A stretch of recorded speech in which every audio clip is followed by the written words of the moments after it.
مگر میری حالت روز بروز گرتی جا رہی ہے۔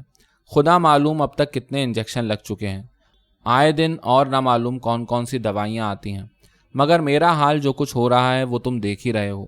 سلمان نے ایک بار غور سے اس کو دیکھا، واقعی اس کی صحت بہت گر چکی تھی۔ بات کرتے کرتے وہ بار بار ہانپنے لگتی، آنکھوں کے گرد گہرے حلقے پڑ گئے تھے، اور اس کو دیکھ کر یہ صاف معلوم ہوتا کہ وہ کسی خطرناک مرض میں مبتلا ہے۔ سلمان نے سوچا کہ وہ ڈاکٹر زیدی کو اپنے ہمراہ لے کر آئے گا اور اس سے معلوم کرے گا کہ آخر یہ بیماری کیا ہے، اس کی یہ حالت کیوں ہوتی جا رہی ہے۔ یہی سوچ کر اس نے کہا، میرے ایک دوست ہیں، وہ بڑے ہوشیار ڈاکٹر ہیں، میں کسی روز ان کو لے کر آؤں گا۔ وہ بولی، ہاں کوئی یہ تو بتا دے کہ آخر یہ مرض کون سا ہے، یہاں تو اب تک یہی پتہ نہیں۔ ان سے کہتی ہوں کہ کسی اور ڈاکٹر کو دکھاؤ تو وہ ناراض ہوتے ہیں، وہ اس ڈاکٹر کو نہ جانے کیا سمجھتے ہیں۔ سچ پوچھو تو میرا تو اس پر یقین ہی نہیں رہا، جب اعتقاد نہ ہو تو علاج کیا فائدہ کرے گا۔ اس کے بعد وہ ایسی باتیں کرنے لگی جس سے بڑی نا امیدی ظاہر ہوتی تھی۔ سلمان نے اس کو ڈھارس دلائی کہ وہ پریشان نہ ہو، یا تو سلطانہ نے اس سے ساری باتیں بتا دی تھیں، یا پھر اس نے جان بوجھ کر اس رات کے متعلق تذکرہ کرنا مناسب نہ سمجھا جب وہ اس سے وعدہ کر کے واپس نہیں لوٹا تھا۔ وہ اس وقت صرف اپنی بیماری کے بارے میں باتیں کرتی رہی۔ اس کی باتوں سے اندازہ ہوتا تھا کہ وہ اپنی زندگی سے بہت مایوس ہوتی جا رہی ہے۔ سلمان نے حد الوسع اس کو تسلی دینے کی کوشش کی اور چلتے وقت اس سے وعدہ کیا کہ وہ ڈاکٹر زیدی کو لے کر بہت جلد آئے گا۔ کمرے سے نکل کر جب وہ صحن میں آیا تو اس نے دیکھا کہ دالان کے کھمبے سے لگا ہوا کوئی اندھیرے میں کھڑا تھا۔ یہ سلطانہ تھی۔ وہ اس کو دیکھ کر بھی اپنی جگہ پر خاموش کھڑی رہی۔ سلمان کو اس کی جانب جانے کی ہمت نہ ہوئی۔ وہ آہستہ آہستہ صحن میں سے گزرتا ہوا دروازے پر پہنچ گیا اور وہاں رک کر سلطانہ کا انتظار کرنے لگا۔ سلطانہ دالان سے باہر نکلی، اس نے آنگن کو عبور کیا اور سلمان کے قریب پہنچ گئی۔ لمحہ بھر کے لیے دونوں خاموش کھڑے رہے، پھر سلمان نے سلطانہ کے نرم نرم ہاتھ کو اپنے ہاتھ میں لے کر بڑے جذباتی انداز میں بھینچ لیا اور آہستہ سے بولا، میں پھر آؤں گا۔ اس نے دبی زبان سے کہا، دیکھیے آئیے گا ضرور۔ سلمان نے جواب دینے کے بجائے اقرار میں گردن ہلا دی اور دروازہ کھول کر باہر چلا گیا۔ فلک پیما کا ایک وفد علی احمد کی سرکردگی میں کلکٹر سے ملا۔ کلکٹر حال ہی میں تبدیل ہو کر اس شہر میں آیا تھا۔ وہ لمبے قد کا نوجوان افسر تھا۔ اس وقت وہ سرمئی رنگ کا سوٹ پہنے، ہونٹوں میں پائپ دبائے، بڑے وقار کے ساتھ بیٹھا تھا۔ وفد کے ساتھ وہ بڑی خندہ پیشانی سے پیش آیا۔ بات چیت شروع ہوئی تو علی احمد نے مسجد کا قضیہ اس کے سامنے پیش کیا۔ کلکٹر نے اس کی باتوں کو پوری توجہ کے ساتھ سنا، پھر اس نے پائپ پر کش لگایا اور ذرا دیر تک کچھ سوچتا رہا۔ تھوڑی دیر بعد وہ وفد کو مخاطب کر کے کہنے لگا، اچھا ہوا کہ آپ لوگ بھی آ گئے۔ کل خان بہادر فرزند علی بھی ایک وفد کے ساتھ میرے پاس آئے تھے۔ دونوں فریقین کے بیانات میں نے سن لیے ہیں۔ میں عنقریب اس کی تحقیقات شروع کرنے والا ہوں۔ علی احمد نے اسے دریافت کیا، کیا میں پوچھ سکتا ہوں کہ مسجد کے نام پر یہ تعمیر خان بہادر صاحب کے ایما پر ہوئی ہے؟ اس نے جواب دیا، ان کے بیان سے تو یہ معلوم ہوتا ہے کہ مسجد بستی ہی کے لوگوں نے بنائی ہے اور وہ صرف اپنے مذہبی فریضے کے تحت اس میں دلچسپی لے رہے ہیں۔ علی احمد نے فوراً کہا، میں پورے یقین کے ساتھ کہہ سکتا ہوں کہ اس تعمیر سے بستی کے لوگوں کا کوئی تعلق نہیں۔ میرا خیال ہے کہ آپ کی اطلاع مکمل نہیں ہے۔ بستی ہی کے لوگوں کا وفد میرے پاس آیا تھا۔ ان کے اس علاقے میں مکانات ہیں اور وہ ایک مدت سے وہاں رہائش اختیار کیے ہوئے ہیں۔ کلکٹر آہستہ آہستہ بول رہا تھا۔ سلمان نے، جو اسکائی لارکوں کے وفد میں شریک تھا، کلکٹر کی بات کی تردید کرتے ہوئے کہا، خان بہادر نے سراسر غلط بیانی سے کام لیا ہے۔ بستی کے لوگوں کو تو اس بات کا علم بھی نہیں تھا۔ یہ صرف خان بہادر کی سازش ہے۔ وہ اس طرح اسپتال کی زمین پر ناجائز قبضہ کرنا چاہتے ہیں۔ آپ کو ان کے خلاف فوری کارروائی کرنا چاہیے، ورنہ مجبوراً ہم کو جوابی اقدام کرنا پڑے گا۔ یہ تو سراسر دھاندلی ہے، مذہب کے نام پر ڈاکہ زنی ہے۔ سلمان بالکل اس انداز سے بول رہا تھا گویا وہ اسکائی لارکوں کے جلسے میں تقریر کر رہا ہے۔ وہ یہ بالکل بھول گیا کہ وہ شہر کے اعلیٰ حاکم کے روبرو بات کر رہا ہے، جو ایک CSP آفیسر تھا اور اپنے ان پیش رو ICS افسروں کی روایات کو برقرار رکھنا چاہتا تھا جو غیر منقسم ہندوستان میں نہتے مظاہرین پر گولیاں چلا کر اپنے انگریز آقاؤں کی خوشنودی حاصل کیا کرتے تھے، ان کی حکومت کے ہاتھ مضبوط کرتے تھے اور کلب میں وسکی کا ایک جام چڑھا کر بڑے فخریہ لہجے میں کہتے تھے، آج 5 کتے مارے گئے۔ سلمان کے لہجے کی تلخی کو علی احمد نے بھی محسوس کیا۔ کلکٹر ایک بارگی سنبھل کر بیٹھ گیا۔ اس نے اپنی گردن کو خم دیا اور پائپ پر کئی لمبے لمبے کش لگا کر بہت سا دھواں منہ سے اگل دیا۔ اس نے وفد کے اراکین کو تیز نظروں سے دیکھا۔ دیکھیے، آپ لوگوں نے کوئی گڑبڑ پیدا کرنے کی کوشش کی تو میں سب کو اٹھا کر بند کر دوں گا۔ اس قسم کی دھمکیاں آپ لوگ وزیروں کو دیا کریں، اس لیے کہ ان کو آپ لوگوں کے ووٹوں کی ضرورت پڑتی ہے۔ سلمان کلکٹر کی باتوں پر بہت بھنایا، اس کا چہرہ سرخ پڑ گیا، مگر علی احمد نے اس کو بولنے کا موقع نہ دیا۔ اس نے فوراً کلکٹر سے کہا، ہماری جانب سے دھمکی کا سوال ہی پیدا نہیں ہوتا، ہم تو آپ کے پاس اپنی فریاد لے کر آئے ہیں۔ ہم تو یہ چاہتے ہیں اس قسم کی مجرمانہ حرکتوں کی سرکوبی کی جائے، ورنہ اسی سے نہ صرف عوام میں اسلام کے خلاف نفرت کا جذبہ پیدا ہوگا بلکہ مفسدوں کی حوصلہ افزائی ہوگی۔ وہ بولا، آپ مسئلے کو جس قدر معمولی سمجھ رہے ہیں ایسا ہے نہیں، یہ مسئلہ بے حد نازک ہے۔ آپ کو علم نہیں کہ لوگوں کے مذہبی جذبات کس قدر جلد مشتعل ہو جاتے ہیں۔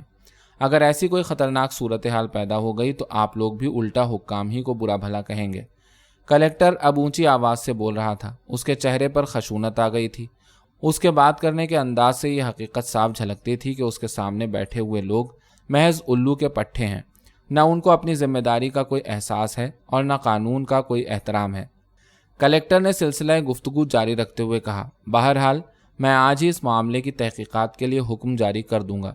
یوں میں نے احتیاطاً مسجد کے دروازے پر پولیس کا پہرا لگوا دیا ہے، ضرورت پڑی تو پولیس فورس میں اور اضافہ کر دیا جائے گا۔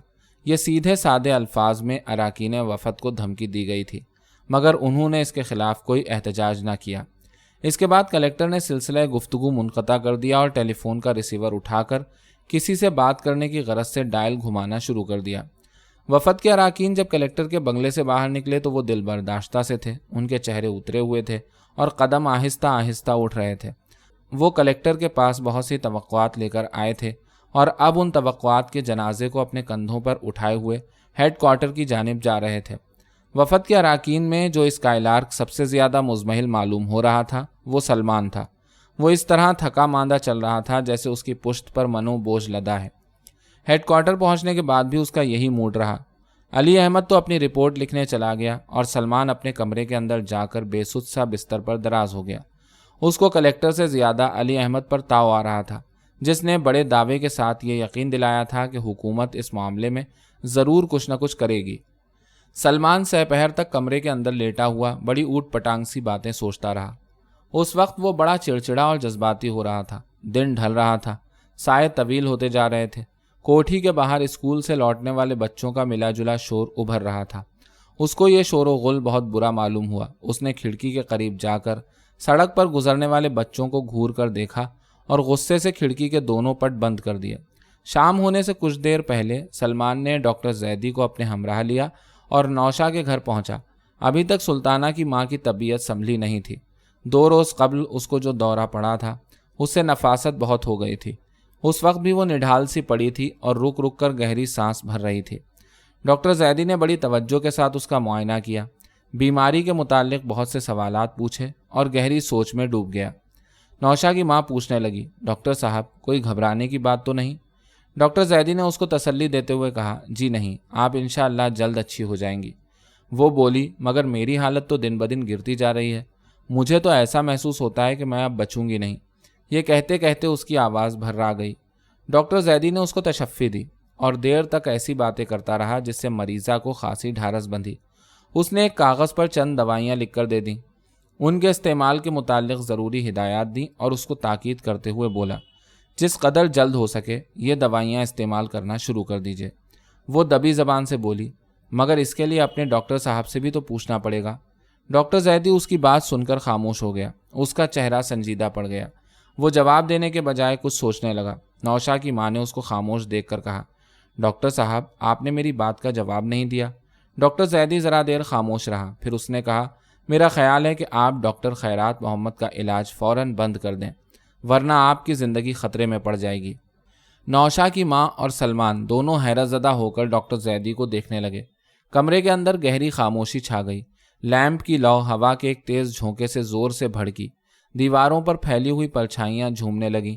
کمرے کی فضا ایک بارگی بڑی آسیب زدہ نظر آنے لگی۔ مریضہ کا چہرہ گہرا زرد پڑ گیا تھا۔ اس کی آنکھیں حلقوں کے اندر بے حس پڑی تھیں، رخساروں کی ہڈیاں ابھری ہوئی تھیں اور وہ کسی لاش کی طرح معلوم ہو رہی تھی۔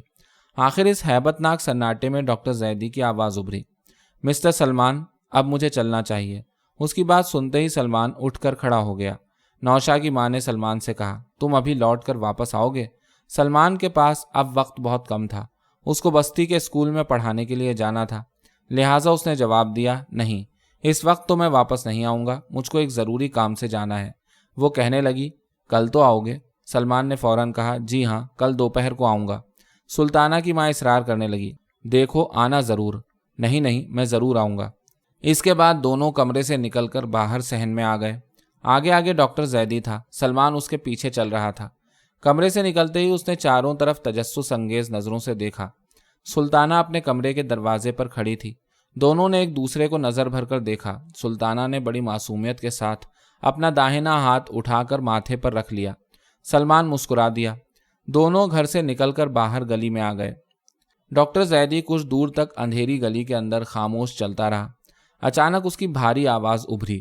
وہ سلمان سے کہہ رہا تھا، مجھ کو تعجب ہے کہ مریضہ اب تک زندہ کیوں ہے، اس کو تو بہت پہلے ہی مر جانا چاہیے تھا۔ سلمان نے پوچھا، مگر یہ بیماری کیا ہے؟ ڈاکٹر نے اس کی بات کا تو کوئی جواب نہ دیا، بلکہ اس سے ایک بڑا بے تکا سا سوال کیا، تم یہ بتا سکتے ہو کہ شوہر کے ساتھ ان کے تعلقات کیسے ہیں؟ میرا خیال ہے کہ دونوں کے تعلقات خوشگوار ہیں، ابھی چند ہی ماہ ہوئے تو ان کی شادی ہوئی ہے۔ ڈاکٹر زیدی نے پلٹ کر اس کو تیکھی نظروں سے دیکھا، تو یہ ان کی دوسری شادی ہے۔ ان کے شوہر کی عمر کیا ہوگی؟ سلمان نے ذرا سا توقف کیا اور پھر بتانے لگا، دیکھنے میں تو وہ خاصا جوان معلوم ہوتا ہے، میرا خیال ہے کہ اس کی عمر 40 سے کم ہی ہوگی۔ مریضہ کی کچھ جائیداد بھی ہے؟ نہیں۔ ڈاکٹر ذرا دیر تک کچھ سوچتا رہا، پھر اس نے آہستہ سے کہا، تب تو مجھے اپنی رائے بدلنا پڑے گی۔ لمحہ بھر رک کر وہ بولا، یہ ڈاکٹر خیرات محمد اس قدر بدنام ہو گیا ہے کہ اس کا نام سنتے ہی خواہ مخواہ شبہات پیدا ہوتے ہیں۔ دراصل وہ مریضہ کی بیماری کی تشخیص نہیں کر سکا اور الٹے سیدھے انجیکشن دینا شروع کر دیے۔ ان عطائی ڈاکٹروں کے علاج میں ہمیشہ جان کا خطرہ رہتا ہے۔ سلمان اس کی بات سن کر بولا، معلوم ہوتا ہے پہلے آپ کوئی خطرناک بات سوچ رہے تھے۔ ڈاکٹر زیدی مسکرانے لگا، تمہارا خیال ٹھیک ہے، میں نے کچھ ایسی ہی بات سوچی تھی۔ بات یہ ہے کہ میں 8 سال تک پولیس اسپتال میں سرجن رہا ہوں، اس لیے کرمنالوجی سے میرا بہت عرصے تک تعلق رہا ہے۔ سلمان نے اصرار کر کے پوچھا، مگر یہ تو بتائیے آخر یہ مرض ہے کیا؟ ڈاکٹر کہنے لگا، مریضہ کے دل کی حرکت ہر 13 دھڑکنوں کے دوران ایک بار رک جاتی ہے۔ سلمان خوفزدہ ہو کر سوچنے لگا کہ یہ تو بہت خطرناک بیماری ہے۔ اس کے بعد ڈاکٹر زیدی پولیس اسپتال کے تجربات بتانے لگا۔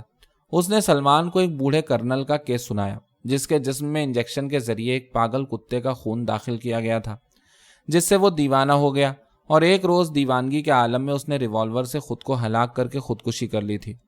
اس واقعے کی تفصیلات بڑی ہیبتناک تھیں۔ سلمان بار بار حیرت زدہ نظروں سے ڈاکٹر زیدی کو دیکھتا، جس کا سر گنجا تھا اور آنکھوں پر موٹے موٹے شیشوں کی اینک چڑھی ہوئی تھی۔ وہ اس وقت آہستہ آہستہ بول رہا تھا۔ دونوں اسی طرح باتیں کرتے ہوئے ہیڈ کوارٹر تک پہنچے۔ اس وقت رات کے 8 بج رہے تھے۔ ہیڈ کوارٹر پر زیادہ دیر ٹھہرنے کی گنجائش نہیں تھی۔ وہ فوراً بستی کے اسکول کی جانب چل دیا۔ اس روز بھی وہ جلدی پڑھا کر ہیڈ کوارٹر پر واپس آ گیا۔ ان دنوں وہ اپنے کام میں بہت کم دلچسپی لے رہا تھا۔ فلک پیما کی سرگرمیوں کی جانب سے اس نے بے نیازی برتنا شروع کر دی تھی۔ اب وہ سلطانہ اور اس کے گھر کے متعلق زیادہ سوچا کرتا۔ کئی روز بعد وہ نوشا کے گھر کی طرف گیا۔ سڑک طے کر کے جیسے ہی وہ اس گلی میں داخل ہوا جو نوشا کے گھر کی جانب جاتی تھی، اس نے دیکھا کہ نیاز سامنے سے آ رہا تھا۔ وہ فوراً واپس لوٹ پڑا۔ اب نوشا کے گھر جانا خطرے سے خالی نہیں تھا۔ ہیڈ کوارٹر پہنچ کر اس کو معلوم ہوا کہ اسکائی لارکوں کا ایک وفد کلکٹر سے ملنے گیا ہے۔ اس کے بعد وہ اکثر ایسی اطلاعات سنتا رہا۔ وفد کی حکام سے ملاقاتیں ہوتی رہیں، پولیس تحقیقات کرتی رہی۔ اس عرصے میں خان بہادر نے مسجد کی تعمیر کا کام باقاعدگی کے ساتھ شروع کر دیا۔ پرانی 4 دیواری گرا کر نئی دیواریں تعمیر کی گئیں، بڑے بڑے ستون کھڑے کیے گئے، ان پر اونچی اونچی محرابیں بنائی گئیں۔ کام اس قدر تیزی سے شروع ہوا کہ دیکھتے ہی دیکھتے ایک شاندار عمارت ابھر کر سامنے آنے لگی، اور حکام یہ فیصلہ نہ کر سکے کہ کیا کارروائی کی جائے۔ آخر وہ دن بھی آ گیا کہ مسجد کی تعمیر مکمل ہو گئی۔ اس کے فلک بوس مینار تھے، جس پر چڑھ کر صبح صادق کے دھندلکے میں جب خوشالحان مؤذن فجر کی اذان دیتا تو سننے والوں پر وجد طاری ہو جاتا۔ مسجد کی تعمیر کچھ اس طرح کی گئی تھی کہ سڑک کی جانب اس کا جو حصہ تھا اس میں 20 دکانیں نکالی گئیں۔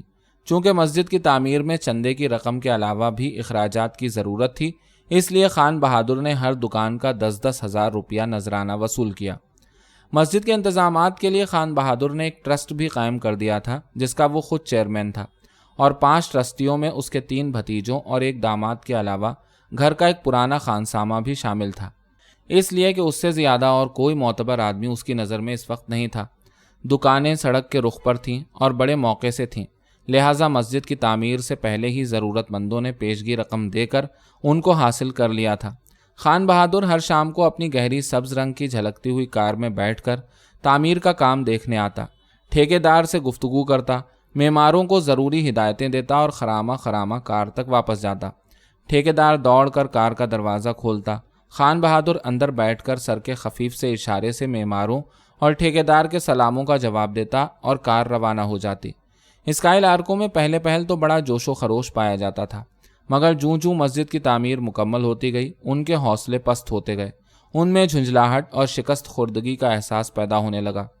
وہ اکثر اپنے محاذ سے غائب رہتے اور چائے خانوں میں بیٹھے گھنٹوں فضول باتیں کیا کرتے۔ اس زمانے میں فلک پیما کے 3 جلسے ایسے ہوئے جس میں کورم پورا نہ ہو سکا۔ صدر کو بغیر کسی کارروائی کے مجبوراً جلسہ ختم کرنا پڑا۔ انجمن کے لیے یہ بڑا نازک دور تھا، کچھ ایسا محسوس ہونے لگا تھا کہ اب فلک پیما کا شیرازہ بکھر جائے گا۔ اس موقع پر علی احمد نے بڑی جرأت اور سوجھ بوجھ کا ثبوت دیا۔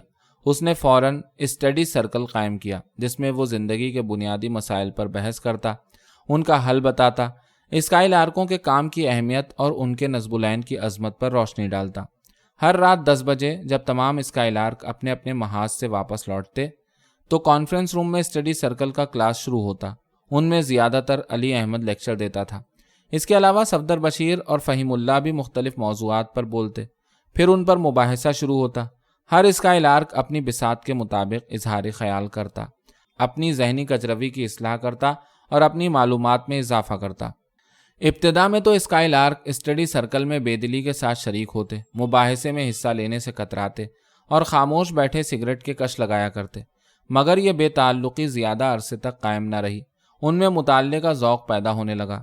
اب وہ چائے خانوں میں اپنا وقت برباد کرنے کے بجائے لائبریری میں نظر آتے۔ علی احمد جن کتابوں کو تجویز کرتا ان کو پوری توجہ کے ساتھ پڑھتے، ان سے نوٹ لیتے اور رات کو اسٹڈی سرکل میں شریک ہوتے تو بڑھ چڑھ کر بولتے۔ سلمان، جس کا لہجہ فلک پیما کے جلسوں میں ہمیشہ جارحانہ ہوتا تھا، اب اس کے انداز میں ایک نمایاں تبدیلی رونما ہو رہی تھی۔ وہ سنبھل کر بات کرتا اور اپنی بات کو بڑی وضاحت کے ساتھ بیان کرتا۔ وہ اکثر رات گئے تک جاگتا نظر آتا، اس کی گردن میز پر جھکی ہوتی، سامنے کوئی کتاب ہوتی اور ٹیبل لیمپ کے شیڈ سے پھوٹتی ہوئی ہلکی ہلکی دودھیا روشنی میں اس کے چہرے کے نقوش بڑے ٹھوس نظر آتے۔ اسٹڈی سرکل قائم ہونے کے چند ہی ہفتوں بعد فضا بدلنے لگی۔ اسکائی لارکوں میں شکست خوردگی اور بے حسی زائل ہونے لگی۔ علی احمد کے لیکچروں نے ان میں ایک نئی روح پھونک دی تھی۔ اب پھر وہ فلک پیما کی سرگرمیوں میں دلچسپی کا اظہار کرنے لگے تھے، مگر علی احمد ہنوز مطمئن نہیں تھا۔ اس نے اسکائی لارکوں کی بنیادی کمزوری کا سراغ نکال لیا تھا۔ چنانچہ جب فلک پیما کا ماہانہ اجلاس ہوا تو علی احمد نے یہ تجویز پیش کی کہ اسکائی لارکوں کا ہیڈ کوارٹر صفدر بشیر کی کوٹھی سے منتقل کر کے کسی بستی میں بنایا جائے۔ علی احمد نے جس وقت یہ تجویز پیش کی تو اجلاس میں ایک بارگی سناٹا چھا گیا۔ ہر اسکائی لارک دم بخود رہ گیا۔ یہ جاڑوں کی رات تھی، باہر تیز برفانی ہوائیں چل رہی تھیں۔ اسکائی لارک گرم کمرے کے اندر بیٹھے تھے، تمام دروازے اور کھڑکیاں بند تھیں، دیوار گیریوں سے گہری نارنجی شعاعیں پھوٹ رہی تھیں۔ ہیٹر پر سماوار رکھا تھا جس سے قہوے کی ہلکی ہلکی مہکتی ہوئی بھاپ نکل رہی تھی۔ کمرے کے اس رومانٹک ماحول میں اسکائی لارک گرم لباسوں میں ملبوس سگریٹوں کے کش لگا رہے تھے۔ ان کو علی احمد کی تجویز بڑی عجیب سی معلوم ہوئی۔ کئی اسکائی لارکوں نے اس تجویز کی شدت کے ساتھ مخالفت کی۔ علی احمد نے ان کے اعتراضات کو خاموشی کے ساتھ سنا۔ جب تجویز کی مخالفت میں بولنے والا ہر اسکائی لارک اپنی بات کہہ چکا تو اس نے کھڑے ہو کر بڑے نرم اور سنجیدہ لہجے میں اپنی تجویز کی وضاحت کی اور ان کے اعتراضات کا جواب دیا۔ اس نے اسکائی لارکوں کو سمجھایا کہ انجمن کی جانب سے اراکین میں جو بے نیازی پیدا ہوئی ہے اور ان میں شکست خوردگی کا جو احساس پایا جاتا ہے، اس کی بنیادی وجہ یہ نہیں ہے کہ اسکائی لارکوں کو اسپتال کی زمین کے سلسلے میں ناکامی ہوئی۔ ایسی ناکامیوں سے تو ان کا آئندہ سابقہ پڑتا رہے گا اور وہ ہر بار نئے عزائم کے ساتھ ان کے لیے جد و جہد کریں گے۔ اس شکست خوردگی کے احساس کی اصل وجہ کوٹھی کا رہن سہن ہے۔ جب تک اسکائی لارک عام لوگوں کے ساتھ مل جل کر نہیں رہیں گے، نہ وہ ان کے مسائل کو سمجھ سکیں گے، نہ ان کی نفسیات کو، اور نہ اپنے کام کی اہمیت کو۔ علی احمد آہستہ آہستہ بول رہا تھا۔ اس نے اپنے لہجے پر زور دیتے ہوئے کہا، انجینئر بننے کے لیے مشین کے کل پرزوں سے اور ڈاکٹر بننے کے لیے انسانی جسم کی ساخت اور ہر عضو کی بناوٹ سے پوری طرح آگاہ ہونا ضروری ہے۔ جب ایک انجینئر بگڑی ہوئی مشین کو درست کرتا ہے، جب ایک ڈاکٹر مریض کو موت کے منہ سے بچاتا ہے، تو اس کی خوشی میں ایک مقدس جذبہ کار فرما ہوتا ہے۔ اسکائی لارکوں کا کام اور بھی زیادہ اہم ہے۔ وہ انسانوں سے گمراہی اور پریشان حالی دور کرنا چاہتے ہیں۔ وہ ان کو بہتر انسان بنانے کے لیے جد و جہد کر رہے ہیں۔ ان کی کامیابی ایک عظیم جذبہ ہے۔ ان کی مسرت فرشتوں سے زیادہ پاکیزہ ہے۔ آپ ان پیشہ ور سیاستدانوں کی مثال اپنے سامنے نہ رکھیے جو زندگی کو دوربین سے دیکھتے ہیں۔ عام لوگوں کے مسائل کا اندازہ اخبارات کی من گھڑت خبروں سے کرتے ہیں، ڈرائنگ روموں میں بیٹھ کر سیاست پر بات چیت کرتے ہیں، جلسوں میں جا کر زندہ باد کے نعرے لگواتے ہیں۔ جو لیڈر بننا چاہتے ہیں، شہرت حاصل کرنا چاہتے ہیں، اقتدار اور دولت حاصل کرنا چاہتے ہیں، اسکائی لارکوں کی راہ ان سے مختلف ہے۔ یہ انسانی ترقی اور ارتقاء کا راستہ ہے جس نے وحشی انسان کو غاروں سے نکال کر ایٹمی عہد میں لا کر کھڑا کر دیا ہے۔ کل تک وہ عناصر قدرت کے سامنے ایک حقیر کیڑا تھا، آج وہ عناصر قدرت کو تسخیر کرتا جا رہا ہے۔ علی احمد لمحہ بھر کے لیے رکا، پھر اس نے سلسلہ کلام جاری رکھتے ہوئے کہا، لیڈری تو دولت سے بھی حاصل ہو جاتی ہے، اور دولت کمانے کے نسخے تلاش کرنے کے لیے بازار سے دولت کماؤ اور لکھپتی بن جاؤ، کتاب خریدنے کی بھی ضرورت نہیں۔ خان بہادر فرزند علی سے رجوع کیجیے، وہ اچھا خاصا دولت پیدا کرنے کا چلتا پھرتا نسخہ ہے۔ اس بات پر ایک قہقہہ بلند ہوا اور کانفرنس روم دیر تک اس سے گونجتا رہا۔ سلمان نے بلند آواز سے کہا، وہ تو کفن کھسوٹ ہے۔ علی احمد نے کہا، شائی لارک بھی برا خطاب نہیں ہے۔ صفدر بشیر مسکرا کر بولا، کیا آپ خان بہادری کو چھوٹا خطاب سمجھتے ہیں؟ ایک بار پھر قہقہہ پڑا۔ علی احمد خاموش کھڑا زیر لب مسکراتا رہا۔ جب جلسے میں خاموشی ہو گئی تو اس نے پھر اپنی تقریر شروع کی۔ میرا اس بات سے یہ مطلب تھا کہ اسکائی لارک پیشہ ور لیڈر بننے کے بجائے اس دہقان کی زندگی کو اپنائیں جو مٹی سونگھ کر یہ بتا سکتا ہے کہ زمین کیسی ہے، جو بنجر زمین کو زرخیز اور چٹیل میدانوں کو لہلہاتے ہوئے کھیتوں میں بدل دیتا ہے، جو زمین کا سینہ چیر کر خوشہ گندم پیدا کرتا ہے۔ علی احمد دیر تک تقریر کرتا رہا۔ اپنی تجویز کی حمایت میں اس نے بڑی ٹھوس دلیلیں پیش کیں۔ آخر اس کی تجویز کو منظور کر لیا گیا اور اسی وقت اس کو عملی جامہ پہنانے کے واسطے ایک منصوبہ تیار کیا گیا۔ صفدر بشیر نے دوڑ دھوپ کر کے ہفتہ بھر کے اندر اندر گمٹی میں تھوڑی سی زمین الاٹ کرا لی۔ یہ بہت بڑی بستی تھی اور ایک بنجر پہاڑی کے دامن میں آباد تھی۔ یہاں زیادہ تر فیکٹریوں میں کام کرنے والے اقلیتوں کی آبادی تھی۔ ان کے علاوہ گوالوں کے کچھ خاندان بھی آباد تھے۔ گمٹی میں فلک پیما کا اسکول قائم تھا اور بڑی کامیابی کے ساتھ چل رہا تھا۔ جب شہر میں ملیریا کی وبا پھیلی تھی تو اسکائی لارکوں نے اپنا پہلا کیمپ بھی یہیں لگایا تھا۔ نیا ہیڈ کوارٹر قائم کرنے کے منصوبے پر برابر کام ہوتا رہا۔ آخر وہ دن بھی آ گیا جب تمام اسکائی لارک سویرے ہی سویرے اپنے پلاٹ پر پہنچ گئے۔ وہ خاکی نیکریں اور خاکی قمیصیں پہنے ہوئے تھے۔ انہوں نے کھریا مٹی سے عمارت کی بنیاد کے نشان زمین پر ڈالے، کدالیں اٹھائیں اور بنیاد کھودنا شروع کر دی۔ بستی کے لوگوں کے لیے جلد ہی وہ تماشا بن گئے۔ دیکھتے ہی دیکھتے ان کے چاروں طرف ہجوم لگ گیا۔ اس ہجوم میں بچے بھی تھے، جوان بھی تھے اور بوڑھے بھی۔ عورتیں دروازوں سے جھانک جھانک کر ان کو حیرت سے دیکھتیں۔ چند ہی روز میں انہوں نے عمارت کی بنیاد کھود ڈالی اور دیواریں کھڑی کرنا شروع کر دیں۔ وہ بڑی تندہی کے ساتھ ادھر ادھر بھاگتے پھرتے، کوئی اینٹیں ڈھو ڈھو کر لا رہا ہے، کوئی گارا بنا رہا ہے، کوئی پاڑ پر چڑھا ہوا زور زور سے آوازیں دے رہا ہے، کوئی دیوار چن رہا ہے۔ اس عالم میں واقعی وہ عجیب سے لگتے۔ ان کے بال بکھرے ہوتے، چہروں پر خاک جمی ہوتی اور آواز میں بے ترتیبی ہوتی، خاص طور پر دوپہر کے وقت جب وہ سب کے سب پسینے میں ڈوبے ہوئے زمین پر بیٹھ کر کھانا کھاتے، تھرماس سے پانی نکال کر پیتے اور کھانے سے فارغ ہونے کے بعد سگریٹیں سلگا کر لمبے لمبے کش لگاتے۔ اس وقت وہ بڑی بے تکلفی کے موڈ میں ہوتے تھے، بات بات پر قہقہے لگاتے، ایک دوسرے کے کام پر تبصرہ کرتے اور جب زیادہ تھک جاتے تو کسی دیوار کے سائے میں لیٹ کر آنکھیں بند کیے خاموش پڑے رہتے۔ جب انہوں نے عمارت تعمیر کرنے کا کام شروع کیا تھا اس وقت ان کو کام کرنا بڑا عجیب سا لگتا۔ وہ گردنیں جھکا کر چلتے اور شرمائے شرمائے سے رہتے، مگر اب وہ جھجک جاتی رہی تھی۔ وہ سینہ تان کر مشقت کرتے اور لاؤبالی پن سے ایک دوسرے کو چھیڑتے۔ ان کو کام میں اب ایک خاص مسرت محسوس ہوتی، ایسی مسرت جس کی لذت سے وہ اب تک ناآشنا تھے۔ اسکائی لارکوں نے اس قدر تندہی اور جانفشانی سے عمارت تعمیر کرنے کا کام شروع کیا کہ دیکھتے ہی دیکھتے ایک عمارت زمین کے سینے سے گردن ابھار کر سامنے آ گئی۔ اس میں 8 کمرے تھے۔ ایک میں فلک پیما کا دفتر قائم کیا گیا۔ ایک کمرے کو، جو سب سے زیادہ کشادہ تھا، لائبریری اور جلسوں کے لیے وقف کر دیا گیا۔ 4 کمرے اسکائی لارکوں کی رہائش کے لیے تھے اور 2 کمروں میں ڈاکٹر زیدی نے ایک معمولی سی ڈسپینسری کھول دی۔ ہیڈ کوارٹر کی عمارت کے مکمل ہوتے ہی تمام اسکائی لارک اس میں منتقل ہو گئے۔ یہ زندگی بڑی سادہ اور سیدھی سادی تھی۔ وہ سویرے اٹھ کر بستر درست کرتے، کمرے صاف کرتے، چائے بناتے، کپڑے دھوتے، غرض کہ اپنا ہر کام وہ خود ہی کرتے تھے۔ فلک پیما کے کام کے علاوہ ان کا بیشتر وقت لائبریری میں گزرتا۔ علی احمد اور صفدر بشیر روزانہ اسٹڈی سرکل میں ان کی کلاس لیتے۔ مہینے میں ایک دن انہوں نے چھٹی کا رکھا تھا۔ اس روز وہ شہر سے کہیں دور نکل جاتے اور کسی پرفضا مقام پر پکنک مناتے۔ بستی کے اندر رہائش اختیار کرنے سے اسکائی لارکوں کی مصروفیت بہت بڑھ گئی تھی۔ ان کو اس علاقے میں آئے ہوئے چند ہی روز ہوئے تھے کہ ہر اسکائی لارک اس بات کو شدت کے ساتھ محسوس کرنے لگا کہ ان کے چاروں طرف غلاظت ہی غلاظت ہے۔ گندے پانی کی نکاسی کے لیے گمٹی میں نالیوں کا کوئی باقاعدہ انتظام نہیں تھا۔ گھروں کے پاس گڑھے کھدے ہوئے تھے جن میں بھرا ہوا گندا پانی سڑا کرتا۔ گلی کوچوں میں ہر طرف کوڑا کرکٹ بکھرا رہتا۔ رات ہوتی تو بستی پر گہرا اندھیرا چھا جاتا۔ روشنی کا کوئی بندوبست نہیں تھا۔ راہگیر رات کے وقت راستوں پر ٹھوکریں کھاتے، کیچڑ پر پھسل کر گر پڑتے، قدم قدم پر گندے پانی کے گڑھے میں گرنے کا خطرہ درپیش رہتا۔ گو کہ یہ علاقہ میونسپلٹی کی حدود میں تھا، مگر اس نے کبھی اس طرف توجہ نہیں دی۔ فلک پیما کے ایک اجلاس میں یہ مسئلہ زیر بحث آیا اور یہ طے کیا گیا کہ اسکائی لارکوں کا ایک وفد ڈاکٹر زیدی کی رہنمائی میں میونسپلٹی کے متعلقہ افسروں سے ملے اور ان کو صورتحال سے آگاہ کرے۔ چند روز بعد فلک پیما کا وفد میونسپلٹی کے چیئرمین سے ملا۔ اس نے ان کے مطالبات سن کر کہا کہ شہر کی نواحی بستیوں کے لیے میونسپلٹی نے ایک منصوبہ تیار کیا ہے۔ بورڈ کے آئندہ اجلاس میں وہ اس منصوبے کو منظور کرانے کی کوشش کرے گا۔ اس نے وفد کو یقین دلایا کہ منصوبے کی منظوری ملتے ہی نواحی بستیوں میں تعمیرات کا کام تیزی سے شروع کر دیا جائے گا۔ ڈاکٹر زیدی نے واپس آ کر مجلس عاملہ کو اپنی رپورٹ دے دی۔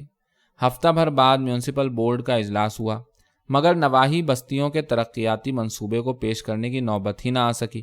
اجلاس میں ہنگامہ برپا ہو گیا اور صورتحال اس قدر نازک ہو گئی کہ سیکریٹری کو ٹیلی فون کر کے پولیس کی امداد حاصل کرنا پڑی اور چیئرمین کو اجلاس برخاست کر کے میز کے نیچے روپوش ہونا پڑا۔ اس ہنگامے کی ابتدا اعتراضات سے شروع ہوئی۔ ممبروں نے ایک دوسرے کی ماں اور بہنوں کے پرائیویٹ حصوں کی تعریف میں زور بیان صرف کرنا شروع کر دیا، جس نے آگے چل کر ہاتھا پائی کی صورت اختیار کر لی۔ جوتے تو ہوا میں پرندوں کی طرح اڑنے لگے، گریبان چاک ہو گئے، بال پریشان ہو گئے اور ہر ممبر قیس عامری کے میک اپ میں اسٹیج کا ایکٹر نظر آنے لگا۔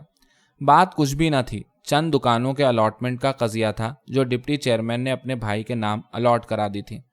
اس بات پر ایک دوسرے کی عقدہ کشائیاں ہونے لگیں۔ کسی ممبر پر ٹھیکیداروں سے رشوت لینے کا الزام تھا، کسی نے گرلز اسکول کی استانیوں کی عصمتیں آندھی کے آموں کی طرح لوٹی تھیں، کسی نے بعض محکموں میں اپنے تمام سسرالی عزیزوں کو ملازمتیں دلوا کر ان محکموں کو اپنی سسرال بنا دیا تھا۔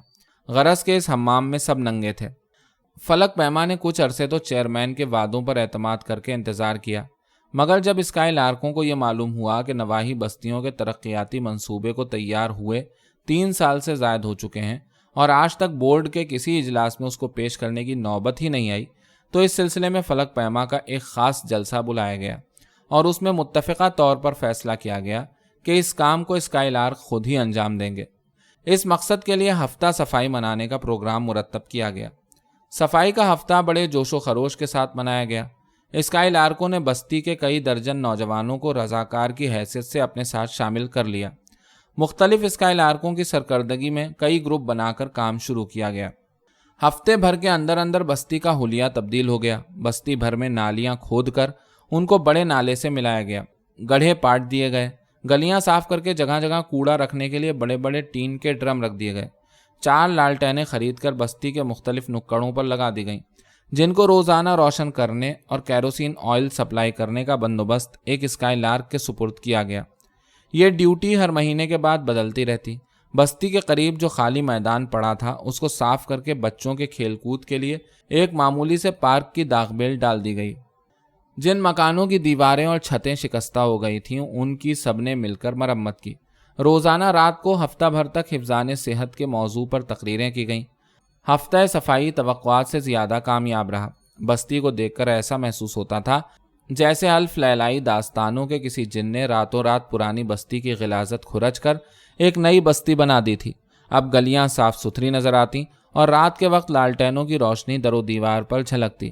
اسکائی لارک اپنی اس کامیابی پر بے حد مسرور تھے۔ ان میں کام کرنے کا جذبہ اور تیز ہو گیا تھا۔ نیاز جس کام سے کوئٹہ گیا تھا وہ کام بنا نہیں، لہٰذا اس کو جلد ہی واپس لوٹنا پڑا۔ ان دنوں اس کا مزاج کچھ چڑچڑا ہو رہا تھا، بات بات پر گالیاں بکنے لگتا، کوئی بات اس کی مرضی کے خلاف ہوتی تو باولے کتے کی طرح کاٹ کھانے کو دوڑتا۔ گھر میں رہتا تو بستر پر گھنٹوں خاموش پڑا رہتا یا پھر دالان میں ٹہلتا رہتا۔ اس وقت وہ کسی گہری سوچ میں ڈوبا نظر آتا، گردن جھکی ہوتی اور دونوں ہاتھ پیچھے بندھے ہوتے۔ کوئٹہ سے واپس آنے کے بعد سے اس میں یہ تبدیلی پیدا ہو گئی تھی۔ حالانکہ جب وہ کوئٹہ گیا تھا تو بڑا بشاش نظر آ رہا تھا، واپس آیا تو منہ لٹکا ہوا تھا۔ خلاف معمول وہ اس دفعہ خالی ہاتھ گھر آیا تھا، ورنہ وہ ہمیشہ سوغاتوں سے لدا پھندا گھر کے اندر داخل ہوتا تھا۔ ایسا معلوم ہوتا تھا کہ کوئٹہ میں اس کے ساتھ کوئی سنگین واقعہ پیش آیا تھا۔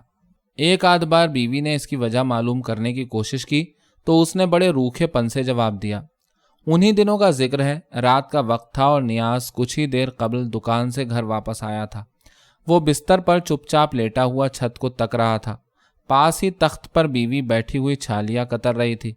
اس روز اس کی طبیعت ذرا سنبھلی ہوئی تھی۔ دوپہر کو اس نے غسل بھی کیا تھا اور اس وقت خوب بنی ٹھنی بیٹھی تھی۔ اس کے جسم سے عطر کی تیز خوشبو نکل رہی تھی۔ جب کبھی وہ پہلو بدلتی تو ریشمی لباس کی سرسراہٹیں ابھرتی۔ لیمپ کچھ اس رخ سے رکھا تھا کہ پوری روشنی اس کے چہرے پر نہیں پڑ رہی تھی۔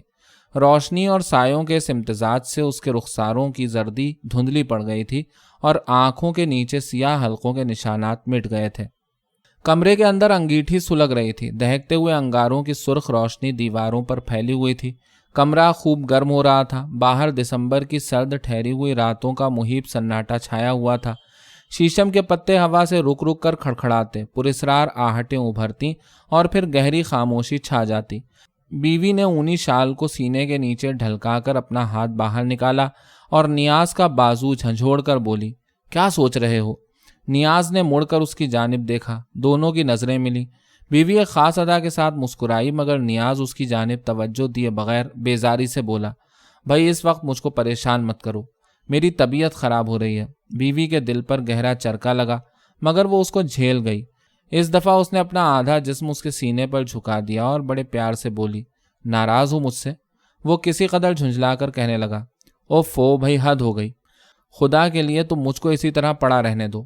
یہ دوسرا چرکا تھا۔ وہ بلبلا کر رہ گئی، ذرا دیر خاموش رہی اور شکوہ کرنے کے سے انداز میں بولی، آخر تمہیں ہو کیا گیا ہے؟ لاؤ میں تمہارا سر دبا دوں۔ اس کے لہجے میں خوشامد جھلک رہی تھی۔ نیاز ذرا بھی نہ پسیجا، اس کی جانب دیکھے بغیر کہنے لگا، جاؤ تم اپنے بستر پر لیٹو، مجھ کو نیند آ رہی ہے۔ یہ کہہ کر اس نے دوسری طرف کروٹ بدل لی۔ وہ جل بھن کر رہ گئی۔ اس نے محسوس کیا کہ کمرے کا درجہ حرارت بڑھ گیا ہے اور حبس سے اس کا دم گھٹا جا رہا ہے۔ اس نے ایک گہری سانس بھری اور بڑے دکھ کے ساتھ سوچنے لگی، کیا واقعی اب اس میں کوئی دلکشی نہیں رہی؟ بیماری نے اس کو دیمک کی طرح چاٹ کر کھوکھلا کر دیا ہے اور اس کھوکھلے جسم سے نیاز کو ذرا بھی دلچسپی نہیں رہی، یا پھر وہ واقعی پریشان ہے۔ وہ بڑی معاملہ فہم عورت تھی۔ ایک شوہر کے ساتھ زندگی کے 12 سال گزار کر وہ خاصی تجربے کار ہو گئی تھی۔ اس کا پہلا شوہر زندگی بھر اس کا مرید رہا اور وہ اس کو نت نئے حربوں سے اپنی زلف گراگیر کا اسیر کرتی رہی تھی۔ ایک ہی اس کا جی چاہا کہ وہ نیاز کو آزما کر دیکھے۔ یہ بڑا خطرناک اقدام تھا، لیکن اس وقت وہ ہر خطرے کو مول لینے کے لیے آمادہ تھی۔ اس نے سلطانہ کو آواز دی، سلطانہ، اے سلطانہ۔ سلطانہ اپنے کمرے سے بولی، جی اماں۔ وہ ابھی تک جاگ رہی تھی۔ ماں نے کہا، ذرا یہاں آؤ۔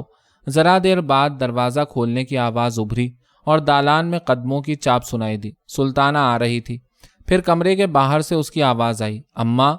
ماں کہنے لگی، دروازہ کھلا ہے، چلی آؤ۔ سلطانہ دروازہ کھول کر اندر آ گئی۔ وہ اس وقت سردی سے تھرتھرا رہی تھی۔ ماں نے اس کو بلا کر اپنے پاس بٹھا لیا اور اس سے پوچھنے لگی، کیا انو سو گیا؟ وہ تو سرے شام ہی سو گیا تھا۔ ماں بولی، میرا دل گھبرا رہا تھا، سوچا لاؤ تم سے کچھ باتیں کروں، شاید دل بہل جائے۔ سلطانہ نے گردن گھما کر نیاز کی جانب دیکھا جو خاموش پڑا تھا۔ ماں اس سے ادھر ادھر کی باتیں کرنے لگی۔ چند ہی لمحوں بعد نیاز کے جسم میں حرکت پیدا ہوئی۔ وہ ایک ہاتھ اٹھا کر اپنی کمر کھجانے لگا۔ وہ دونوں بیٹھی آہستہ آہستہ باتیں کرتی رہیں۔ انگیٹھی میں ابھی تک انگارے دہک رہے تھے۔ گہری سرخ روشنی میں سلطانہ کے چہرے کی دلکشی نکھر گئی تھی۔ سیاہ آنکھوں میں شبنم کے قطرے جھلک رہے تھے۔ تر و تازہ رخساروں پر برسات کی سہانی شاموں کی شفق پھیل گئی تھی۔ ذرا دیر بعد نیاز نے کروٹ بدلی اور آنکھیں ملتے ہوئے بیوی سے بولا، ارے یہ سلطانہ کب آئی؟ وہ صاف جھوٹ بول رہا تھا۔ اس کی آنکھوں میں نیند کا دور دور تک پتہ نہ تھا۔ بیوی نے جواب دیا، ابھی ذرا دیر پہلے آئی تھی۔ اس سردی میں اس کو باہر نکلنے کی کیا سوجھی؟ سلطانہ سر جھکا کر پان لگانے لگی۔ وہ اس سے نظریں ملاتے ہوئے ڈرتی تھی۔ اس نے جب بھی نیاز کی جانب دیکھا، اس کو نیاز کی آنکھوں میں شکار پر جھپٹنے والے تیندوے کسی تیز چمک نظر آئی۔ وہ ایک نامعلوم خوف سے تھرا کر رہ جاتی۔ بیوی نے نیاز سے پوچھا، اب طبیعت کیسی ہے؟ وہ کہنے لگا، کل ڈاکٹر کو دکھاؤں گا، آج کل طبیعت کچھ گڑبڑ رہتی ہے۔ میں تم سے خود یہی کہنے والی تھی، کل یاد کر کے ڈاکٹر کے پاس چلے جانا۔ دیکھو فرصت مل گئی تو ضرور جاؤں گا۔ وہ پیار سے ڈانٹ کر بولی، فرصت تو تم کو کبھی ملے گی نہیں، تم نے اپنی جان کے ساتھ بکھیڑے ہی اتنے لگا رکھے ہیں، مگر کچھ اپنا بھی تو خیال کیا کرو۔ واہ بھائی، اچھی مصروفیت ہے کہ ڈاکٹر کے پاس جانے تک کا وقت نہیں نکل سکتا۔ نیاز اس کی باتوں پر بے پرواہی سے ہنسنے لگا۔ دونوں کو باتوں میں مصروف دیکھ کر سلطانہ اٹھ کر جانے لگی تو ماں نے اس کا ہاتھ پکڑ کر بٹھا لیا۔ کہنے لگی، ابھی کون سی زیادہ رات ہوئی ہے؟ سلطانہ بولی، نیند آ رہی ہے۔ ماں نے کہا، تیری آنکھوں میں تو چراغ جلتے ہی نیند آ جاتی ہے، بیٹھ چلی جانا۔ دراصل وہ چاہتی تھی کہ سلطانہ ابھی نہ جائے۔ وہ جانتی تھی کہ سلطانہ کے جاتے ہی نیاز کروٹ بدل کر اس کی جانب سے منہ پھیر لے گا۔ نیاز کی یہ بیزاری اس کے لیے بڑی اذیت ناک تھی۔ اس کا مطلب یہ ہوتا کہ اس کی ذات میں نیاز کی دلچسپی ختم ہو چکی ہے۔ وہ اپنی دلکشی اور بچی کھچی جوانی تک کھو چکی ہے۔ وہ بوڑھی اور بدصورت ہو گئی ہے۔ یہ احساس اس کے سینے میں نشتر چبھونے لگتا۔ یہ ایسا دکھ تھا جس کو برداشت کرنے کی اس میں ہمت نہیں تھی۔ سلطانہ کو ماں کے مجبور کرنے پر بیٹھنا ہی پڑا۔ وہ دونوں پھر باتیں کرنے لگے۔ انگیٹھی کے اندر انگارے دہکتے رہے۔ سلطانہ کے چہرے پر شفق پھوٹتی رہی۔ اس کے حسن کا جادو جاگتا رہا۔ باہر ہوا سردی سے بلبلاتی رہی۔ کوہر آلود رات چپ چاپ کھڑی تھی۔ اچانک کسی نے باہر کا دروازہ کھٹکھٹایا۔ ڈاکٹر موٹو آیا تھا۔ سلطانہ اپنے کمرے میں چلی گئی۔ اس کی ماں نے شال کو اچھی طرح اپنے جسم کے چاروں طرف لپیٹا اور دیوار کی جانب منہ موڑ کر بیٹھ گئی۔ نیاز جا کر ڈاکٹر کو اپنے ہمراہ لے آیا۔ وہ اس وقت سیاہ اوور کوٹ پہنے ہوئے تھا اور بڑا لہیم شہیم نظر آ رہا تھا۔ کمرے کے اندر داخل ہوتے ہی ڈاکٹر نے کہا، مسٹر نیاز معاف کرنا، میں ایک کیس دیکھنے چلا گیا تھا، بس سیدھا وہیں سے آ رہا ہوں۔ نیاز کہنے لگا، انجیکشن کل بھی لگ سکتا تھا، آپ نے اس جاڑے پالے میں خواہ تکلیف اٹھائی۔ ڈاکٹر مسکرا کر بولا، ارے بھائی ہمیں کہاں آرام نصیب، اپنا کام ہی ایسا ٹھہرا۔ یہ کہہ کر وہ دیوار کے قریب پڑی ہوئی کرسی پر بیٹھ گیا اور نیاز سے کہنے لگا، کمرہ تو خوب گرم ہے۔ اس وقت وہ بڑا بشاش نظر آ رہا تھا۔ بات یہ تھی کہ سپہر ہی کو نیاز نے اسے 1000 روپے کی دوسری قسط دی تھی۔ سلطانہ کی ماں خاموش بیٹھی ہوئی ڈاکٹر کی باتیں سنتی رہی۔ ڈاکٹر نے ذرا ہی دیر بعد اپنے چرمی بیگ کے اندر سے سرنج نکالی اور انجیکشن لگانے کے واسطے اس کے اندر دوا بھرنے لگا۔ نیاز خاموش کھڑا اس کو دیکھتا رہا۔ ڈاکٹر کی پشت اس کی جانب تھی اور سامنے دیوار پر ڈاکٹر کا سایہ بڑا ہیبت ناک معلوم ہو رہا تھا۔ وہ دوا سے بھری ہوئی سرنج لے کر مریضہ کے پاس گیا اور مسکرا کر اس سے پوچھنے لگا، کہیے طبیعت اب کیسی ہے؟ وہ بولی، آج تو ذرا بہتر ہے۔ ڈاکٹر اس کو تسلی دینے کے سے انداز میں بولا، بس اب آپ کی طبیعت انشاءاللہ ٹھیک ہو جائے گی۔ یہ کہہ کر اس نے سرنج والا ہاتھ آگے بڑھایا اور اس سے کہنے لگا، ذرا ہاتھ ادھر کیجئے، میں انجیکشن لگا دوں۔ وہ دبی زبان سے کہنے لگی، ڈاکٹر صاحب میں انجیکشن نہیں لگواؤں گی۔ پہلی بار اس نے انجیکشن لگوانے سے انکار کیا تھا۔ ڈاکٹر اور نیاز دونوں چونک پڑے۔ ڈاکٹر بے نیازی سے ہنس کر بولا، کیوں خیریت تو ہے؟ یہ آج آپ کو کیا سوچی؟ نہ جانے کیوں انجیکشن لگوانے سے میری طبیعت خراب ہو جاتی ہے۔ ڈاکٹر نے مشتبہ نظروں سے مریضہ کو دیکھا جو دیوار کی جانب منہ موڑے بیٹھی تھی۔ پھر اس سے کہنے لگا، آپ کو خامخواہ کا وہم ہو گیا ہے، کہیں انجیکشن سے طبیعت خراب ہوتی ہے۔ اس نے ہلکا سا قہقہا لگایا، لائیے ہاتھ ادھر کیجیے، گھبرائیے نہیں، اب زیادہ انجیکشن نہیں لگاؤں گا۔ مگر وہ اپنی بات پر اڑی رہی۔ اس نے بڑے اعتماد کے ساتھ کہا، نہیں ڈاکٹر صاحب، اب تو میں انجیکشن نہیں لگواؤں گی۔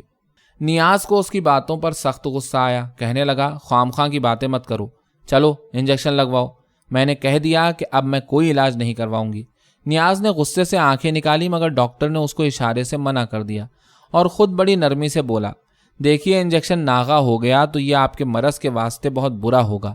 میں تو اتنی رات گئے جاڑے پالے میں آپ کی خاطر یہاں آیا اور آپ ہیں کہ انجیکشن لینے سے انکار کر رہی ہیں، یہ تو ٹھیک بات نہیں۔